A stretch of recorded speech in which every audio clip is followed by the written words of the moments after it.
18 उत्तर प्रदेश उत्तराखंड आप देख रहे हैं, आपके साथ मैं हूं चांदनी धवन और बात करेंगे गोरखपुर से। खबर मिल रही है प्रधानमंत्री नरेंद्र मोदी का 7 जुलाई को गोरखपुर और कुशीनगर का दौरा प्रस्तावित है। गोरखपुर में प्रधानमंत्री नरेंद्र मोदी गीता प्रेस के शताब्दी वर्ष समारोह के समापन कार्यक्रम में शामिल होंगे। गीता प्रेस के 100 साल के इतिहास में पहली बार कोई प्रधानमंत्री गीता प्रेस आ रहा है। गीता प्रेस के शताब्दी वर्ष समारोह का उद्घाटन तत्कालीन राष्ट्रपति रामनाथ कोविंद ने किया था। 7 जुलाई को प्रधानमंत्री मोदी के प्रस्तावित दौरे में शिव महापुराण की एक किताब का विमोचन करेंगे और इसके साथ ही लीला चित्र मंदिर में भगवान श्री कृष्ण के लीलाओं से संबंधित जो चित्र लगे हैं उसका अवलोकन करेंगे। गीता प्रेस के सदस्यों से मुलाकात करेंगे। 2021 का गांधी शांति पुरस्कार गीता प्रेस को देने की घोषणा हुई है। पुरस्कार की घोषणा के बाद सियासत भी देखने को मिली थी। गांधी शांति पुरस्कार के ऐलान के बाद पीएम मोदी गोरखपुर के गीता प्रेस 7 जुलाई को पहुंचेंगे। वहां कुशीनगर में महात्मा बुद्ध कृषि और प्रौद्योगिकी विश्वविद्यालय की आधारशिला भी रखेंगे प्रधानमंत्री नरेंद्र मोदी।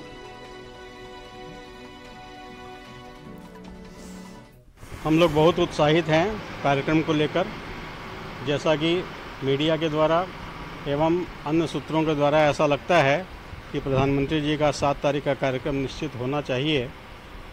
इस रूप में ही हम लोग इस रूप में देख रहे हैं, क्योंकि अधिकारीगण भी बराबर मीटिंग कर रहे हैं, विजिट कर रहे हैं। इसलिए इस बात की पूरी संभावना है कि 7 तारीख का कार्यक्रम प्रधानमंत्री महोदय का गीता प्रेस में होगा। 7 जुलाई को प्रधानमंत्री नरेंद्र मोदी का गोरखपुर दौरा प्रस्तावित है। इस दौरान प्रधानमंत्री गीता प्रेस आएंगे और इसके शताब्दी वर्ष समारोह के समापन कार्यक्रम में शिरकत करेंगे और यहां पे एक शिव पुराण का भी विमोचन करेंगे। इसके बाद प्रधानमंत्री यहां पे जो लीला चित्र मंदिर है उसमें जाएंगे, वहां घूमेंगे। भगवान श्री कृष्ण की तरह तरह की लीलाओं के वहां पे कई हजार चित्र रखे हुए हैं, उसका अवलोकन करने के बाद फिर प्रधानमंत्री यहां से रेलवे स्टेशन के लिए निकल जाएंगे। अखिलेश पांडे के साथ रामगोपाल द्विवेदी, न्यूज़ 18 गोरखपुर। 7 जुलाई को पीएम मोदी गोरखपुर आ रहे हैं। पीएम मोदी गोरखपुर में गीता प्रेस के शताब्दी वर्ष समारोह के समापन कार्यक्रम में शामिल होंगे। इसके साथ ही पीएम मोदी गोरखपुर को वंदे भारत ट्रेन की सौगात भी देने वाले हैं। गोरखपुर को पहली वंदे भारत 7 जुलाई को मिल सकती है। 8 कोच वाली वंदे भारत ट्रेन चेन्नई से गोरखपुर के लिए रवाना हो गई है। गोरखपुर जंक्शन यार्ड में शुक्रवार शाम पहुंचने की संभावना जताई जा रही है। रविवार और सोमवार को ट्रेन का स्पीड ट्रायल हो सकता है। इसे लेकर पूर्वोत्तर रेलवे और गोरखपुर वासियों में खासा उत्साह है। जिस तरह से ये 5 तो मिशन पूर्वांचल पर पीएम मोदी हैं। 7 जुलाई को पीएम मोदी गोरखपुर पहुंचेंगे। ये दौरा उनका काफी अहम माना जा रहा है। इस दौरान वंदे भारत की एक सौगात दी जाएगी गोरखपुर वासियों को। और 2 तस्वीर आप देख रहे हैं, क्योंकि 7 जुलाई को गीता प्रेस भी जाएंगे प्रधानमंत्री नरेंद्र मोदी। बताया जा रहा है कि शिव पुराण के एक पुस्तक का विमोचन भी किया जाएगा और इसके साथ ही बताया जा रहा है कि पीएम मोदी बड़ी सौगात देंगे, यानी कि पहली कह सकते हैं कि गोरखपुर को पहले वंदे भारत ट्रेन जो है वो मिलने वाली है और एक बड़ी सौगात प्रधानमंत्री नरेंद्र मोदी की तरफ से।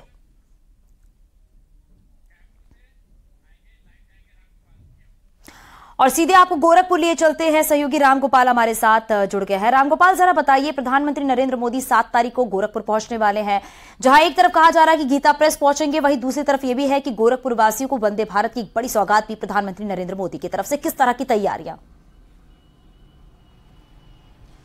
बिल्कुल, प्रधानमंत्री के संभावित दौरे को लेकर तैयारियां गोरखपुर और कुशीनगर दोनों जिलों में चल रही हैं। लेकिन प्रधानमंत्री का जो ये दौरा है, ये दौरा एक तरीके से सियासी संदेश भी दे रहा है कि पिछले दिनों जिस तरीके से गीता प्रेस को लेकर कांग्रेस के नेताओं ने बयानबाजी की थी, उसके बाद एक सियासत उबल पड़ी थी और उसके बाद बीजेपी की तरफ से अटैक किया गया था विपक्ष पे, चाहे वो कांग्रेस के लीडर्स हो या अन्य जो लीडर्स थे जिन्होंने सवाल उठाए थे उन पे।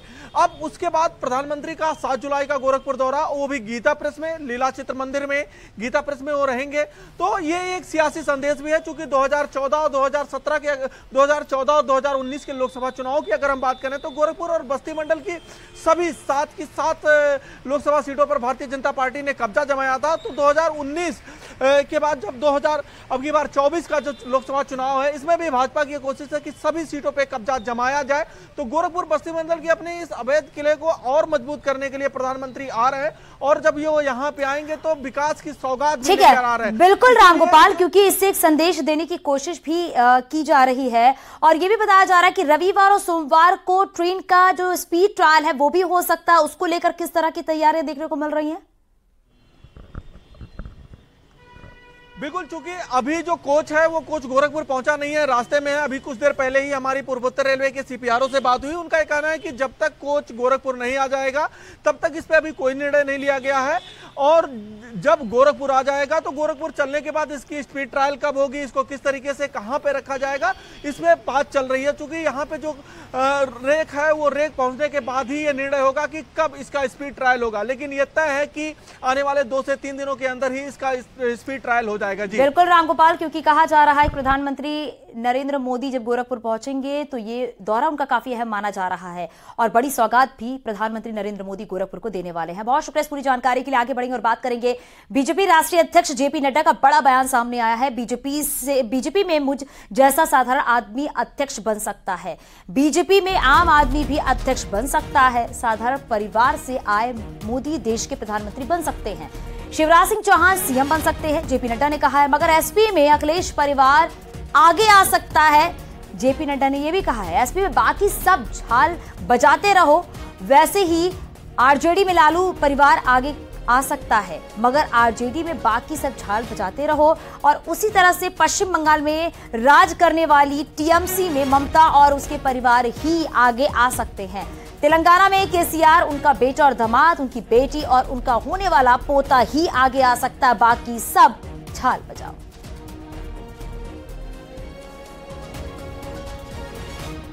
अगर मुख्यमंत्री बनते हैं साधारण परिवार से आकर, ये भारतीय जनता पार्टी में ही संभव है। बिहार में राज करने वाले आरजेडी में सिर्फ लालू का परिवार ही आगे आ सकता है, बाकी सब झाल बजाओ।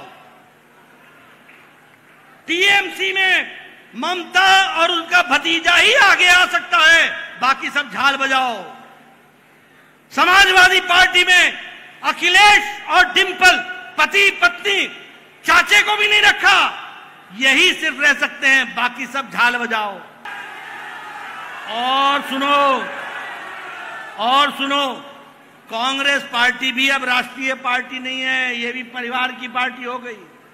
मां सोनिया, बेटा राहुल, बेटी प्रियंका, बाकी सब कॉन्ट्रैक्ट पर हैं, पेरोल पर हैं, कॉन्ट्रैक्ट पर। ये पेरोल पर कॉन्ट्रैक्ट पर है, ये कॉन्ट्रैक्ट लो, पसंद आया तो करो, नहीं तो जाओ। यूनिफॉर्म सिविल कोड को लेकर सीएम पुष्कर सिंह धामी ने कहा है कि बाबा साहब भीमराव अंबेडकर जब संविधान बना रहे थे उस समय यूसीसी का प्रावधान संविधान में किया गया है। हमने 2022 के विधानसभा चुनाव में जाने से पहले जनता के सामने प्रस्ताव रखा था कि नई सरकार का गठन होते ही हम यूसीसी लागू करने के लिए कमेटी का गठन करेंगे। जनता ने हमको मैंडेट दिया और कहीं ना कहीं जनता ने बहुमत देकर यूसीसी पर आगे बढ़ने का आदेश भी दिया था, और हम उसी के आधार पर आगे बढ़ रहे हैं। सीएम धामी ने कहा कि ड्राफ्ट मिलते ही सरकार अपना काम करेगी। तैयार कर लिया है, इसे जल्द ही सरकार को सौंप दिया जाएगा। सर, पहली क्या प्रतिक्रिया रहने वाली? नहीं, मैं उनको बधाई देना चाहता हूं जिन्होंने इस कमेटी में पिछले 1 साल से भी अधिक समय तक काम किया है और बहुत परिश्रम किया है। लोगों ने बहुत लोगों से बात की है, 2 लाख से भी ज्यादा लोगों से उन्होंने उनके सुझाव लिए हैं और विद्वान लोगों ने इसमें अपने राय दी है, अपना सहयोग दिया है, वो सम्मिलित रहे हैं और सबके सहयोग से, सबके सम्मिलन से ड्राफ्ट कंप्लीटता की ओर जा रहा है। पूरी तरह से ड्राफ्ट तैयार हो रहा है, वो निश्चित रूप से अच्छा ड्राफ्ट आएगा और भारत के संविधान की मूल भावना धारा 44 का जो प्रावधान किया गया है उसके भावना के अंतर्गत ही सभी वर्गों की राय लेकर वो ड्राफ्ट तैयार होगा और उत्तराखंड की सरकार, जिसके लिए हमने पहले ही इस आम चुनाव से पहले हमने उत्तराखंड की देवतुल्य जनता के सामने ये प्रस्ताव रखा था, संकल्प रखा था, और ये उत्तराखंड की देवतुल्य जनता ने भी हमको इसमें अपना समर्थन दिया, अपना आशीर्वाद दिया और पूरा मैंडेट दिया और हमको सेवा करने का अवसर दिया। और उन्होंने ही एक तरह से हमको कहा कि आप आगे बढ़िए, यूसीसी उत्तराखंड में लागू करिए, तो हम उस दिशा में आगे बढ़ गए। सर, पूरे देश की निगाह अब आप पर टिकी है, उत्तराखंड पर टिकी है। कब तक हम कह सकते हैं कि एक इम्प्लीमेंट इसका होने वाला है? आज यूसीसी कमेटी ने ये बताया है कि उन्होंने ड्राफ्ट को कंप्लीट कर लिया है, लेकिन उसके बावजूद भी चूंकि अभी वो बड़ा ड्राफ्ट है और बहुत लोगों की उसमें राय है, सबकी राय लेने के बाद चूंकि उस ड्राफ्ट को प्रिंट भी होना है, उस ड्राफ्ट पर बहुत सारे लोगों के जो कमेंट्स आए हैं उसके आधार पर उनको ड्राफ्ट बनाकर तैयार करना है, तो जो भी समय लगेगा जल्दी से जल्दी होगा। Thank you sir. तो आप थे मुख्यमंत्री पुष्कर सिंह धामी। आपका कहना है कि जो यूसीसी है, जो यूनिफॉर्म सिविल कोड है, वो संविधान की मूल भावना के अनुरूप है। जैसे ही सरकार को ड्राफ्ट मिलता है उसका परीक्षण कराने के बाद उसके इम्प्लीमेंटेशन की दिशा में आगे बढ़ा जाएगा। कैमरा पर्सन दीपक उपाध्याय के साथ सुनील नौपरबात, न्यूज 18 देहरादून। आगरा में शमशाबाद पुलिस ने 50,000 के इनामी बदमाश साजिद को गिरफ्तार कर लिया है। इनामी बदमाश और साजिद उर्फ भोला गैंगस्टर एक्ट में वांटेड था और उसके ऊपर अलग अलग थानों में लूट और चोरी की संगीन धाराओं में 23 से अधिक मुकदमे दर्ज हैं। बदमाश के पास से चोरी की बाइक, तमंचा और कारतूस बरामद कर लिए गए हैं। ये बदमाश पिछले कई दिनों से पुलिस को चकमा देकर फरार था। आगरा पुलिस इन दिनों एक्शन के मूड में चल रही है। पुलिस ने 50,000 का इनामिया बदमाश साजिद उर्फ भोला को गिरफ्तार किया है। यह बदमाश 23 से अधिक मुकदमों में फरार चल रहा था। इस पर लूट और चोरी जैसी संगीन धाराओं में अलग अलग थानों में 23 से अधिक मुकदमे दर्ज थे। पुलिस कई दिनों से इस बदमाश की तलाश कर रही थी, लेकिन मुखबिर द्वारा सूचना मिलने पर पुलिस ने घेराबंदी करते हुए 50,000 के इनामिया साजिद उर्फ भोला को गिरफ्तार किया है। पुलिस ने बदमाश के पास से एक चोरी की मोटरसाइकिल के साथ ही अवैध तमंचा और जिंदा कारतूस भी बरामद किए हैं। कामिर कुरैशी, न्यूज 18 आगरा। आगरा पुलिस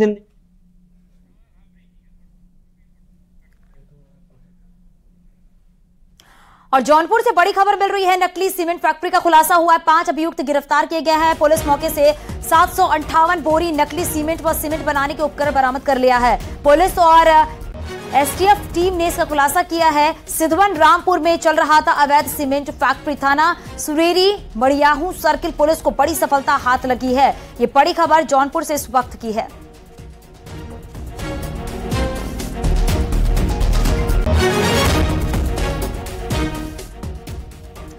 आगरा से बड़ी खबर मिल रही है। ताजमहल के बगीचे में नमाज पढ़ने का वीडियो सामने आया है। एक महिला पर्यटक का फोटो वायरल हो रहा है। ताजमहल के प्रतिबंधित क्षेत्र में पढ़ी गई है नमाज। तस्वीरें भी आप देख सकते हैं। ईद वाले दिन दोपहर के समय में ये नमाज पढ़ी गई है। महिला पर्यटक का ताज के बगीचे में नमाज पढ़ने का ये जो फोटो है सोशल मीडिया पर वायरल हो रहा है।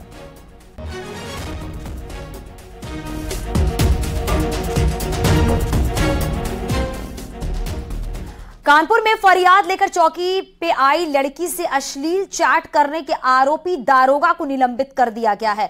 अश्लील चैट कर रहे दारोगा का व्हाट्सएप स्क्रीनशॉट वायरल हुआ था। अधिकारियों के संज्ञान में मामला सामने आने के बाद दारोगा शुभम सिंह पर यह कार्रवाई की गई है।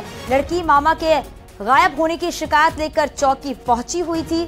आरोप के मुताबिक दारोगा ने उसे बुलाया। आरोपी दारोगा गोविंदनगर थाना क्षेत्र के रतनलाल चौकी में तैनात है और इस मामले की शिकायत एडीसीपी से की गई है। तो जांच में के मामले में सही पाया गया है और तत्काल प्रभाव से चौकी इंचार्ज शुभम सिंह को निलंबित कर दिया गया है और विभागीय जांच के आदेश भी दे दिए गए हैं। थाना गोविंदनगर क्षेत्र के एक सब इंस्पेक्टर का एक चैट सोशल मीडिया के माध्यम से प्राप्त हुआ है, जिसमें उनके द्वारा एक महिला से अभद्रता से बात की जा रही है। इसमें प्रथम दृष्टया जांच से आरोपों की पुष्टि हो रही है, जिसकी वजह से प्रारंभिक जांच सब इंस्पेक्टर के अगेंस्ट की जा रही है और सब इंस्पेक्टर को डीसीपी साउथ शहर के द्वारा सस्पेंड भी कर दिया गया है। अपने मामा की गुमशुदगी की रिपोर्ट लिखाना युवती को महंगा पड़ गया। दरोगा ने रात भर युवती के साथ चैटिंग की और जब इसका चैटिंग सोशल मीडिया पर वायरल हुई उसके बाद हड़कंप मचा। अधिकारियों ने इसका संज्ञान लिया और रंगीन मिजाज दरोगा के खिलाफ जांच करा के उसे प्रथम दृष्टया दोषी माना और निलंबित कर दिया, जिसके बाद से थाने में हड़कंप मचा हुआ है।